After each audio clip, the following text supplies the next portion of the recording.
सभी को good morning, नमस्कार।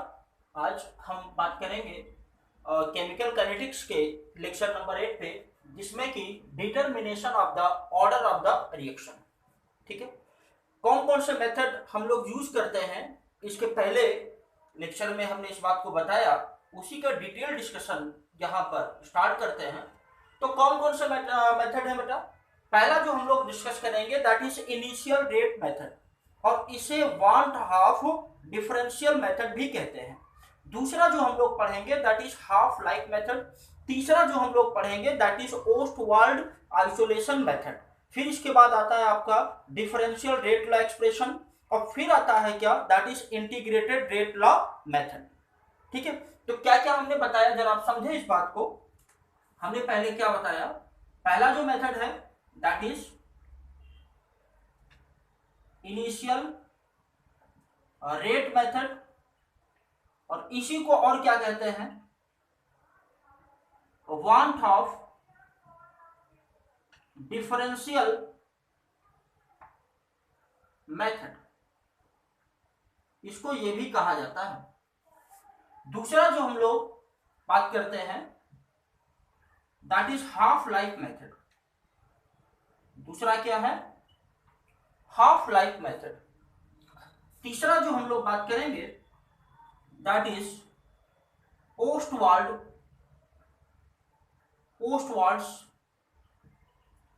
Isolation method. और चौथा जो है that is differential rate law expression.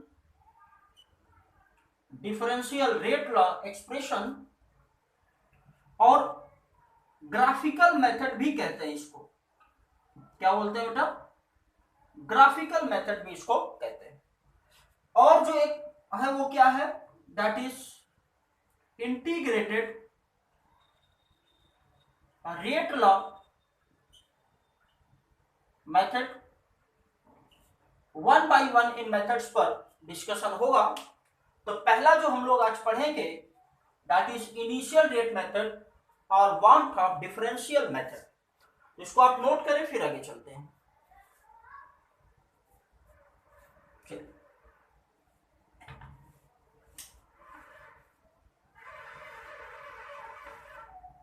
तो पहला जो हम लोग पढ़ेंगे आज that is initial rate method. तो इस मेथड में क्या होता है, जरा इस बात को समझें। एक एग्जांपल्स के थ्रू इस बात को हम क्लियर करना स्टार्ट करते हैं। ये जो होता है, जब नंबर ऑफ रिएक्टेंट्स इन्वॉल्व होते हैं किसी रिएक्शन में, तब ये मेथड यूज करते हैं। और इस बात को एक एग्जांपल्स के थ्रू हम और अच्छे से समझते हैं। तो यहाँ पर ए है, बी है और सी है। ये क्या बनाते हैं? प्रोडक्ट बनाते हैं। They form the product. इनके कितने नंबर ऑफ मोल हैं? N1 है। इसके कितने हैं? N2 है। और इसके नंबर ऑफ मोल कितने हैं? N3। तो ऐसी कंडीशन में अगर रेट वाला एक्सप्रेशन लिखा जाएगा इसका, तो रेट इज इक्वल टू हो जाएगा के ए की पावर अल्फा और बी की पावर बीटा और सी की पावर क्या होगा? गामा होगा। That will be the rate expression. अब यहां पर एक बात और समझनी है। N1 ए के मालिक्यूल हैं, N2 नंबर ऑफ मोल किसके हैं? बी के हैं, N3 नंबर ऑफ मोल सी के हैं। लेकिन जितने भी रिएक्टेंट होते हैं वो सभी जो है रिएक्शन के रेट में पार्टिसिपेट नहीं करते। वो जो है सभी रिएक्शन के रेट में पार्टिसिपेट नहीं करते। तो ऐसी कंडीशन में क्या होता है, कुछ ही मॉलिक्यूल रिएक्शन के रेट को डिफाइन करते हैं, डिटरमाइन करते हैं। वही क्या कहलाता? That is order of the reaction. तो यहां पर हमने क्या देखा, ये रेट एक्सप्रेशन हमने मेंशन किया। अब यहां पर हम क्या करते हैं कि एक रिएक्टेंट को छोड़कर बाकी रिएक्टेंट को हम कांस्टेंट मानकर काम करते हैं। एक रिएक्टेंट को छोड़कर बाकी को हम क्या करते हैं? कांस्टेंट मानकर काम करते हैं। तो क्या करेंगे, देखें। If rate is R1 when concentration of A is A1 and rate is R2 when the concentration of A is कितना है, A2। मतलब ये जो A है, हम A1 कंसंट्रेशन पर रेट क्या मानते हैं, R1 है, और R2 रेट होता है कब, जब कंसंट्रेशन कितना हो जाता है, A2। कीपिंग रखते हुए B एंड C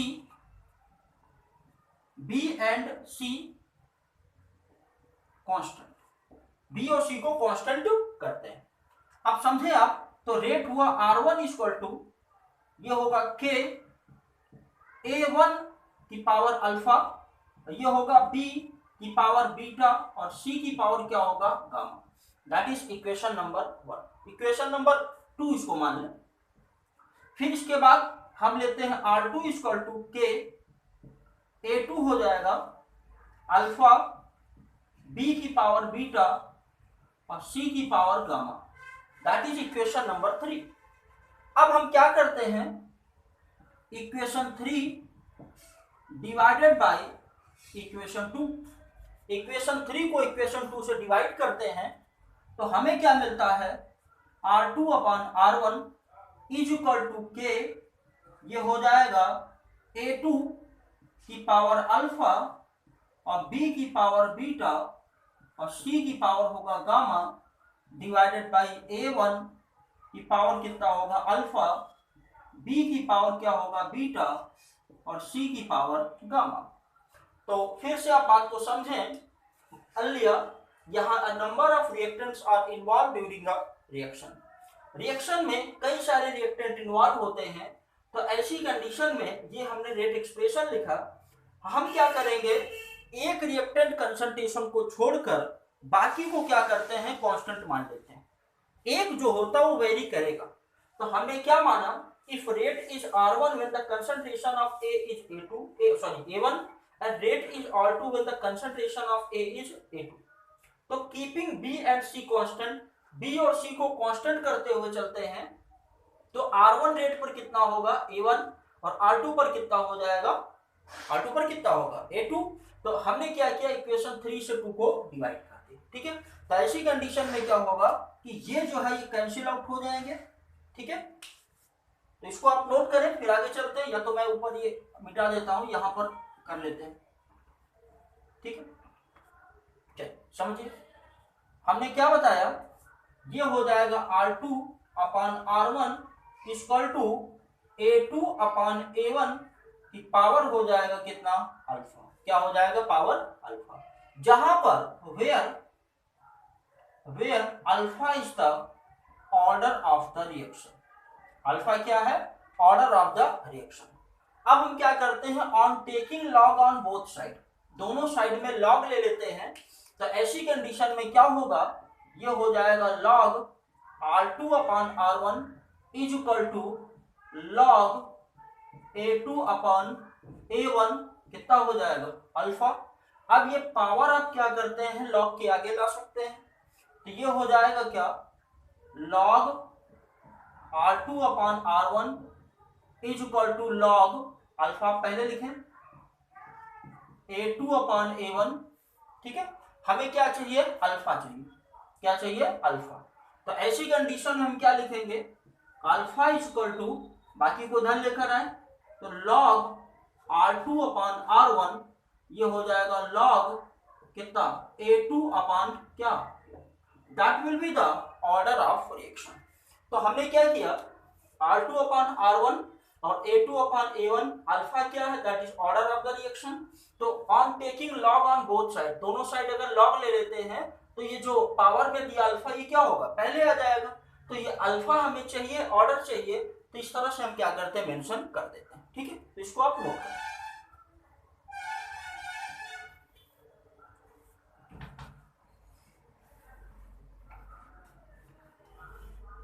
अब हम लोग क्या करते हैं, एक प्रॉब्लम है इसी पर बेस्ड, उसको हम लोग करना स्टार्ट करते हैं।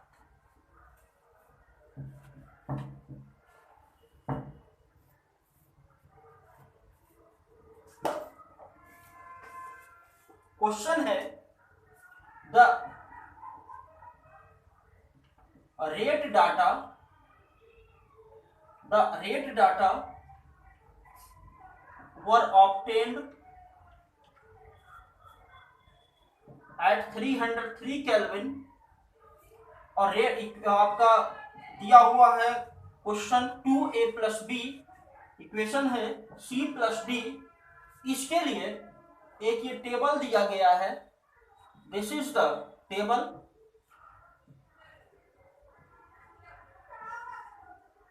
ठीक है, अब यहां पर हम लोग क्या करते हैं जरा समझे आप। ये हो गया एक्सपेरिमेंट नंबर 1, फिर इसके बाद ये ए, फिर क्या होगा B, and that will be the rate of reaction. तो पहली कंडीशन 1, 2, 3 एंड 4। तो इसका दिया है 0.1, ये हो जाएगा 0.1, रेट हो जाएगा 6.0 इंटू 10 की पावर -3।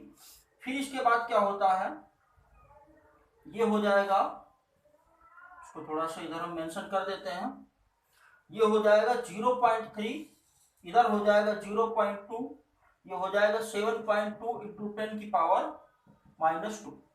अब इसको लिख सकते हैं 0.3, 0.4 और 2.88 इंटू 10 की पावर -1, इधर हो जाएगा 0.4, 0.1, 2.4 इंटू 10 की power -2। And you have to find out the order of the reaction and rate constant। क्या बताना है, find out order of the reaction and rate constant। ठीक है बेटा, तो आप वीडियो को पॉज कर लें और सॉल्व करें अपने मन से, फिर इसके बाद हम करना स्टार्ट करते हैं। ठीक है, क्वेश्चंस को आप नोट कर लें, करें अपने मन से, फिर आगे हम बताना शुरू करें। चलिए स्टार्ट करते हैं। तो क्वेश्चन में क्या कहा गया है, जरा इस बात को आप समझें। कुछ डाटा हम यहां पर लेंगे, ठीक है। चलिए, तो पहली कंडीशन में हम मान लेते हैं रिएक्शन जो ये दी गई है, इसके लिए रेट एक्सप्रेशन लिखते हैं। तो R = K, A की पावर X और B की पावर कितना हो जाएगा Y। और ये क्या हो गया आपका एक इक्वेशन जो हमें एज्यूम करना है। अभी जब ऑर्डर मिल जाएगा फिर इसके बाद x और y की वैल्यू रखते हैं। जहां पर x और y क्या है, दैट इज ऑर्डर। तो x with respect to a, y with respect to b, overall order क्या होगा x प्लस y, दोनों को ऐड कर देते हैं।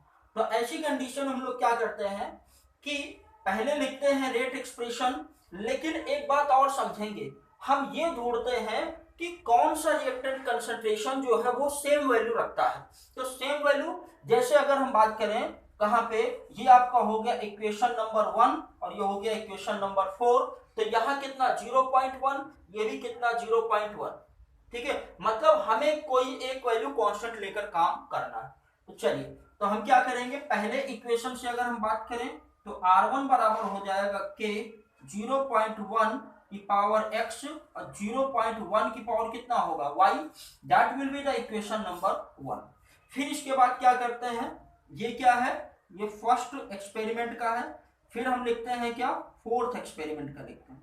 इसका लिखते हैं फोर्थ एक्सपेरिमेंट का। R4 = 0.4, लेकिन यहाँ पहले k लगाएं, इसकी पावर कितना होगा x और 0.1 इसकी पावर कितना होगा y, और ये हो जाएगा क्या, इक्वेशन नंबर कितना 2। अब हम क्या करते हैं, इक्वेशन नंबर 2 को डिवाइड करेंगे 1 से। तो R4/R1 = हो जाएगा कितना, ये हो जाएगा 0.1, ठीक है, k, और ये हो जाएगा x 0.1, इधर कितना हो जाएगा बेटा, चलिए ये वैल्यू जो है कितना रखेंगे, 0.4 रखें, कितना हो जाएगा ये y अपान k 0.1 की पावर x और 0.1 की पावर कितना होगा y। तो ऐसी कंडीशन में क्या होगा, ये कैंसिल आउट हो जाएंगे आपस में। अब यहाँ R4 और R1 की जगह जरा आप देखें, रेट ये दिया हुआ और यहाँ पर R1 ये रेट दिया, तो इसको जरा रखें तो कितना होगा 2.4 इंटू 10 की पावर कितना -2 अपान ये हो जाएगा 6.0 इंटू 10 की पावर माइनस कितना है बताएं 3। और इसको अगर हम चाहें तो यहाँ अगर आप पॉइंट हटा दें तो इसको हम 2 को क्या बना दें 3 बना सकते हैं। ठीक है, अब ये हो जाए कितना 0.4 अपान 0.1, इसकी पावर कितना हो जाएगा x। तो ये क्या हो जाएगा 4 छंग 24, मतलब कितनी बार गया 4 बार गया। तो इसको आप कैंसिल आउट करेंगे और जब कैंसिल आउट करेंगे तो हो जाएगा 4 की पावर कितना हो जाएगा 1, और यहां पर लिखेंगे 4 की पावर कितना हो गया x। तो x बराबर कितना मिल गया हमें 1 मिल गया। x इक्वल टू कितना मिला 1। तो हम क्या करते हैं जरा आप समझें, इस इक्वेशन में पहले हम क्या करते हैं वो इक्वेशन बनाने की कोशिश करते हैं कि सेम कंसंट्रेशन टर्म मिले। जैसे b में क्या है एक बार कितना 0.1 0.1, तो पहला इक्वेशन हमने किससे बनाया, पहला बनाया किससे फर्स्ट एक्सपेरिमेंट से, दूसरा हमने बनाया फोर्थ एक्सपेरिमेंट से, और दोनों को जब डिवाइड किया तो ऐसी कंडीशन में एक वैल्यू ऑलरेडी आपकी कैंसिल आउट हो जाएगी, जो रिमेनिंग बचेगा कितना हो जाएगा x इक्वल टू कितना हो जाएगा 1 हो जाएगा, x इक्वल टू 1। अब हम क्या करते हैं, अब देखते हैं कि एक इसमें कांस्टेंट है, तो अब क्या होता है ये आपका सेकंड एक्सपेरिमेंट और कौन सा थर्ड एक्सपेरिमेंट, सेकंड और थर्ड एक्सपेरिमेंट। ठीक है बेटा, तो इसको पहले आप नोट करें फिर आगे चलते हैं। चलिए, थोड़ा सा जगह वाली प्रॉब्लम हो रही है। ठीक है, तो x बराबर कितना मिल गया हमको 1 मिल गया, x इक्वल टू कितना मिल गया 1। चलिए अब हम लोग क्या करेंगे, अब लिखते हैं सेकेंड एक्सपेरिमेंट का। सेकेंड एक्सपेरिमेंट मतलब R2, तो R2 इक्वल टू कितना हो जाएगा, R2 इक्वल टू हो जाएगा के 0.3 की पावर कितना x। ठीक है, और फिर इधर कितना हो जाएगा 0.2 की पावर कितना होगा y, और फिर इसके बाद थर्ड एक्सपेरिमेंट के लिए, थर्ड के लिए क्या हो जाएगा R3 इक्वल टू 0.3। ठीक है, और इधर क्या लिख देते हैं के इसकी पावर x, और इधर कितना होगा 0.4 की पावर कितना y। ठीक है, तो ये हो गया इक्वेशन नंबर क्या लिखेंगे दैट इज 3, और ये कितना हो जाएगा 4। ठीक है, अब हम क्या करते हैं इक्वेशन थर्ड को फोर्थ से डिवाइड करते हैं, थर्ड को फोर्थ से डिवाइड करते हैं, तो क्या लिखेंगे equation fourth divided by equation क्या थर्ड। ऐसी कंडीशन में R3 अपान क्या होगा R1, R3 की जगह और R1 की जगह सॉरी ये R2 है। ठीक है, R3 की जगह वैल्यू आप रखें कितना k 0.3 की पावर x, ये होगा 0.4 की पावर कितना y, और फिर इसके बाद कितना हो जाएगा k 0.3 की पावर कितना होगा x, और 0.2 की पावर कितना हो जाएगा y। ठीक है, अब आप क्या करते हैं ये वैल्यूज रखें यहाँ पे, सेकेंड थर्ड एक्सपेरिमेंट में ये वैल्यू दिया इसको रखेंगे R3 की जगह पे, और ये क्या हो जाएगा सेकेंड एक्सपेरिमेंट में। तो अगर आप वैल्यू रखते हैं तो ऐसी कंडीशन में क्या होगा 2.88 दिया है, दोनों को अगर हम लिखना चाहें तो इसको हम चाहें तो लिख सकते हैं कितना 28.8 इंटू 10 की पावर -2 भी लिख सकते हैं। इस बात को आप ध्यान रखें, थोड़ा इन्होंने डेसिमल का पोजीशन जो है वो बदला हुआ है, लेकिन उसको आप समझ जाइएगा। तो कितना होगा 28.8 इंटू 10 की पावर कितना -2 अपान 7.2 इंटू 10 की पावर -2, ये बराबर ये कैंसिल आउट हो जाएगा, कितना होगा 0.4 अपान 0.2। ठीक है, और ये कितना हो जाएगा पावर y हो जाएगा, पावर कितना होगा y। तो ऐसी कंडीशन में 4 बार जाएगा, ठीक है 4 टाइम्स जाएगा। तो अब आप क्या लिख सकते हैं जरा समझें इसको लिख सकते हैं कितना, ये हो जाएगा 4, और इसको लिख सकते हैं कितना, ये कैंसिल आउट हो जाएगा कितना 2 की पावर कितना y लिख सकते हैं 2 की पावर y। तो अब इसको क्या करें लिखें 2 की पावर 2 और 2 की पावर y, तो y बराबर कितना हो जाएगा 2 हो जाएगा। तो जो आपका b के रिस्पेक्ट में ऑर्डर कितना है 2 है, और a के रिस्पेक्ट में ऑर्डर कितना है 1 है। इस बात को अभी हमने क्या किया प्रूफ किया। तो हम क्या करते हैं कंसंट्रेशन टर्म देखते हैं सेम वैल्यू आनी चाहिए, तो सेम वैल्यू आने पर हमको क्या करना नॉर्मली कंपेयर करना। तो अब क्या करें ये जो मेन इक्वेशन है इसमें आप वैल्यू रखें। ठीक है, मेन इक्वेशन में आप वैल्यू रखेंगे तो कितना हो जाएगा R इक्वल टू के, और ये हो जाएगा कितना, ये हो जाएगा आपका कितना ये हो जाएगा a की पावर कितना हो जाएगा 1 और b की पावर कितना होगा 2 हो जाएगा बेटा, कितना हो जाएगा 2 हो जाएगा। तो ओवरऑल अगर ऑर्डर देखें तो ऑर्डर कितना होगा 3। कैसे 2 + 1, 2 + 1 इक्वल टू कितना हो जाएगा 3। That will be the order of the reaction. ठीक है, अब आपसे और क्या पूछा गया है, रेट कांस्टेंट पूछा गया। क्या पूछा गया, रेट कांस्टेंट। रेट कांस्टेंट मतलब k की वैल्यू पूछी गई। ठीक है, इसको आप नोट करें फिर आगे चलते हैं। चलिए अब हम लोग क्या करेंगे,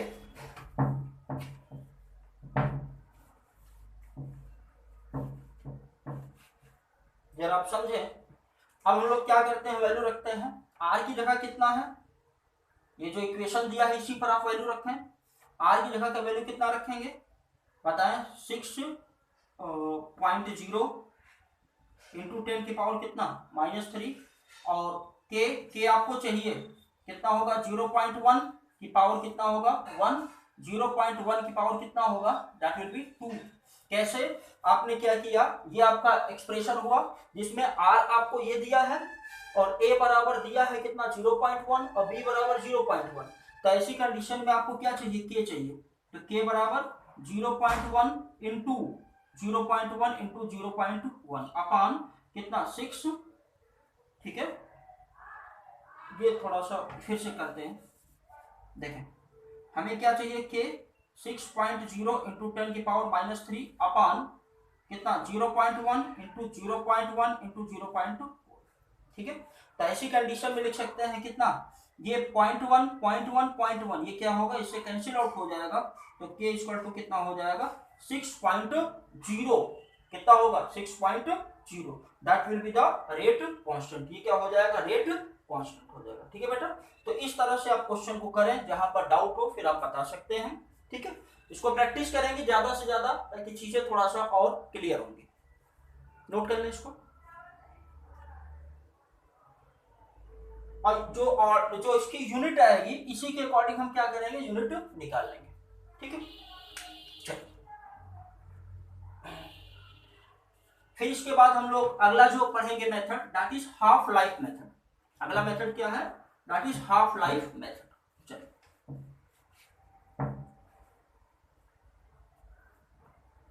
सेकेंड मेथड जो हम लोग बात करेंगे that is half life method. और हाफ लाइफ मेथड में क्या करते हैं हम लोग, हाफ लाइफ वो समय होता है जिसमें कोई सब्सटेंस अपनी इनिशियल अमाउंट का आधा हो जाता है। रिप्रेजेंट किससे करते हैं बताएं जरा, टी हाफ से लिखते हैं। किससे, टी हाफ से। अब यहां पर आपको हमने बताया था for zero order T half बराबर कितना होता है बताएं, ये हो जाएगा A0 अपान 2। और फॉर किसके लिए, फर्स्ट ऑर्डर के लिए।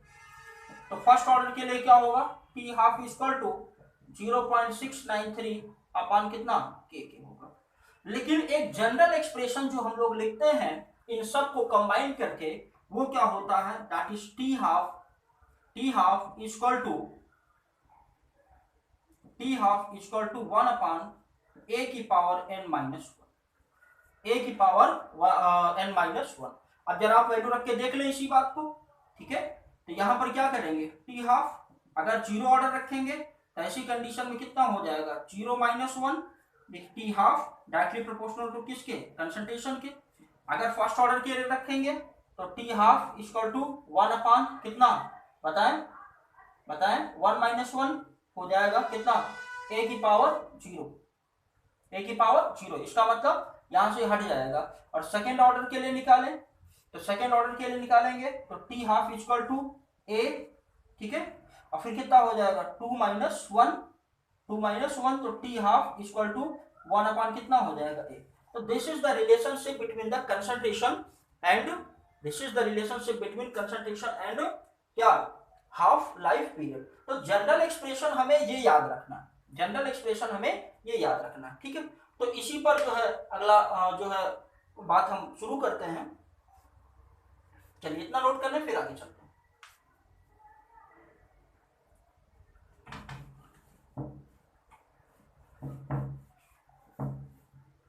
चलिए बेटा देखिए होता क्या है, मान लेते हैं टी हाफ 1 एट कंसंट्रेशन कितना A1, फिर इसी तरह टी हाफ 2 एट कंसंट्रेशन कितना बताए A2। ठीक है, तो ऐसी कंडीशन में एक्सप्रेशन बताया T half 1 equal to 1/A1 की power n-1, that is equation number 1। फिर इसके बाद हो जाएगा टी हाफ 2 इक्वल टू कितना 1/A2 कितना हो जाएगा n-1, that is equation number 2। अब क्या करेंगे, 1 से 2 को आप डिवाइड करें, जब डिवाइड करेंगे तो टी हाफ कितना, टी हाफ 1/टी half 2 that is equal to कितना हो जाएगा A2/A1, A2/A1, और ये हो जाएगा कितना n-1।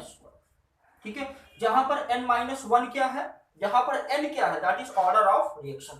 अब क्या करते हैं जरा समझें, दोनों साइड हम लॉग ले लेते हैं, on taking log on both side, तो क्या हो जाएगा लॉग टी हाफ, ठीक है 1/टी half 2 is equal to log A2/A1 power कितना होगा n-1। अब हमें क्या चाहिए n-1, तो n-1 बराबर हो जाएगा लॉग टी हाफ कितना 1, ये हो जाएगा टी हाफ 2, और ये हो जाएगा लॉग A2 कितना, that is the relationship between the क्या, ये क्या है, रिलेशनशिप है किसका, कंसंट्रेशन और हाफ लाइफ पीरियड का। ठीक है, तो यहां से अगर आपको n पता चल जाएगा तो आप बता सकते हैं। फिर से समझे, मान लेते हैं टी हाफ 1 कितना हो जाएगा at concentration A1, T half 2 at concentration A2। हमने क्या किया, जो एक्सप्रेशन बताया तो उस पर वैल्यू रखें, वैल्यू रखने पर दोनों साइड लॉग लेते हैं, लॉग लेने पर क्या होगा n-1 इक्वल टू कितना हो जाएगा, एक एक्सप्रेशन मिलेगा, और इस एक्सप्रेशन